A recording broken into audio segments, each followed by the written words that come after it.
Guys, magkaiba ang emotional sa emotional intelligence. Okay? Para klaro lang. Para maliwanag. Baka kasi nalilito tayo. Baka may misunderstanding. If you are pouring out emotions, okay? Ibig sabihin nun, nagiging emotional ka. That doesn't automatically equate to you being emotionally intelligent.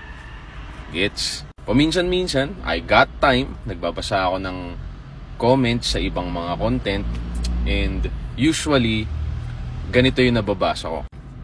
And I quote, pag nagiging emotional ako, you don't know how to handle my emotions. Okay? Ibig sabihin ba nun, bagsak ka agad sa emotional intelligence yung tao? Hindi, kasi hindi lang naman dun nababase. Pero, para sa ganong klaseng mindset, right back at you. Kasi, emotional intelligence, sakop niyan ay emotional control. So, kung ikaw mismo, you can't control your own emotions, okay, then bumabagsak ka sa isang saklaw kapag usapang emotional intelligence. But then again, a reminder na hindi entirely bagsak ka. Gets mo ba?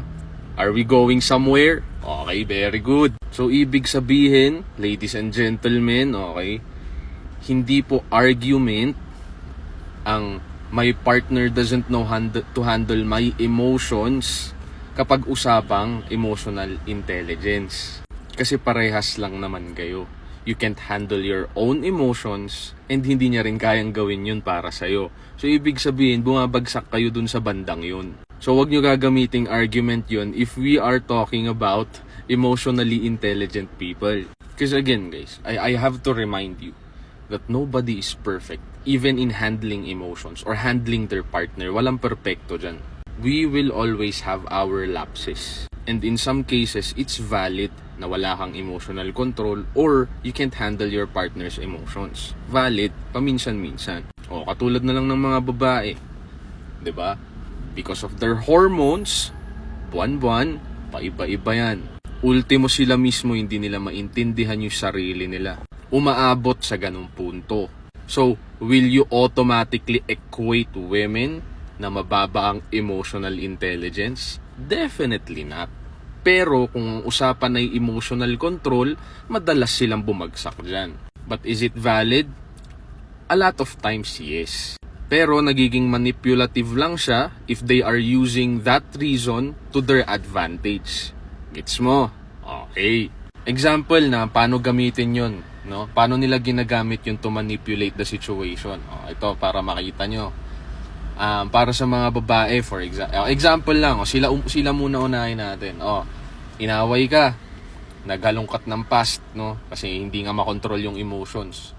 So, naghalongkat ng past, inaaway ka, blah blah blah, etc. Ngayon, after that, after mag-make sense ng lahat sa kanya, because you've explained na tapos na to, napag-usapan na natin, okay na, nakapag-sorry na ako, etc. Bakit binibring up mo pa? Okay, ngayon ganito siya nagiging manipulative.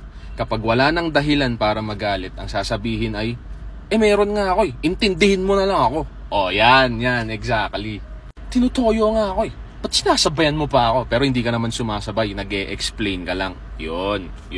So kapag ginagamit nilang dahilan yung struggles nila para maging tama sila, ginagamit nila yon to their advantage to manipulate the situation. Yun, dun lang siya nagiging mali. Now, a sign that they are emotionally intelligent, young kings, listen, is if they are self-aware. Alam nila that dumarating sa phase every month or paminsan-minsan na pati sila hindi nila maintindihan yung sarili nila, kaya nagsorry sila sa'yo. I'm sorry for acting that way, etc. And thank you for being calm and understanding. Panis! Sana oil! That's a sign that they are aware of themselves. Alam nila kung ano yung nagawa nila. Okay, madaya, babae lang. Sige, balik na rin natin. Sa lalaki naman tayo. For example, nagagalit yung girlfriend mo, no, for no reason at all. Naalala mo, dalaw niya pala ngayon. So, tinotopak na naman. Merong tatlong possibilities sa senaryo na yan na pwedeng mangyari. Nagagawin ng mga lalaki. Una, magagalit na rin yan kasi naiirita na sa'yo. Okay? Pangalawa, tatahimik na lang. Tolerate ka. Sanayin kang dumada ng dumada. Pangatlo, they will talk to you and make you realize what is happening in this situation at the moment. The first two examples is not handling the situation pretty well. Okay, so bagsak pasado, bagsak.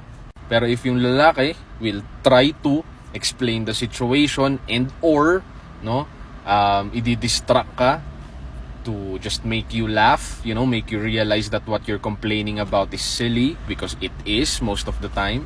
Basta marami kasing ways to handle na iba-ibang klase ng personality rin ng mga lalaki. May iba na joker sila, na mapapatawa ka nila. May iba naman na matalino sila, kaya magme-make sense yung ine-explain nila sa'yo na, girl, you're not making sense at all. Not in an offensive way, okay? So kapag ganon, sila yung mga pumapasa sa ganong level. Marunong at magaling sila mag-handle ng situations. Now also a reminder to everybody that understanding, okay, the problem is not tolerating the bad behavior. Magkaiba rin yun, gets nyo? Understanding you doesn't automatically equate to tolerating you as well, and vice versa. Tolerating you doesn't mean they understand you. Okay? Alam ko mahaba na yung video, but listen. Here's the point. When they are trying to correct you, okay, because of what you did or what you made them feel, that doesn't automatically mean na hindi nila naiintindihan kung saan kayo nanggagaling. Gets nyo? They may understand you, okay, pero hindi ibig sabihin nun napapayag silang gawin nyo lang yung mga ganong klase ng bagay na hindi sila komportable, and they will not settle for it. That's what they are trying to tell you. Okay, understand kung bakit mo nagawa yan, etc. But I'm telling you right now na hindi okay sa akin yun. Gets mo? Kapag inulit mo pa yan, you will only have two choices. Either you stop or I leave. Period. Yung kabaliktaran naman, tolerating without understanding is they are already fed up with your attitude, okay? Pero hindi ka nila kayang iwan, pero hindi na para intindihin ka pa. Gets mo? For example, labas ka ng labas, tapos ang uwi mo 3:00 ng madaling araw. Nagpaalam ka na naman. Payag na lang ng payag yan. Galang. Punta ka na. Mga ganon. Hindi ibig sabihin nun naiintindihan ka dahil pumapayag. Tinotolerate na lang yung actions mo na hindi sila komportable. So, sino sa kanila ang mas pumapasa kapag usapang emotionally intelligent? Siyempre yung naunang example. Because if we're just trying to equate emotionally intelligent people to understanding, ganun sila umintindi. Naiintindihan nila, pero they won't tolerate it for you. The problem is, a lot of people think, okay, that tolerating is emotionally intelligent. Hindi po. Why? Because they are making you worse. Kapag tinotolerate po ang bad behavior ninyo, nakakasanayan ninyo. At sa tagal ng nakasanayan ninyo, iisipin ninyo na yung mga ginagawa ninyo ay okay lang o kaya tama. Kasi nga tolerated kayo. Napakahaba ng video na to ha. Sana pala, pinodcast ko na lang. I'll see you in the next vid, my young kings and queens. Stream my new single, Sabi Sabi, on Spotify and on all streaming platforms. And also, my first episode na po tayo ng podcast natin. It's entitled Throne Worthy. Other than that, nice.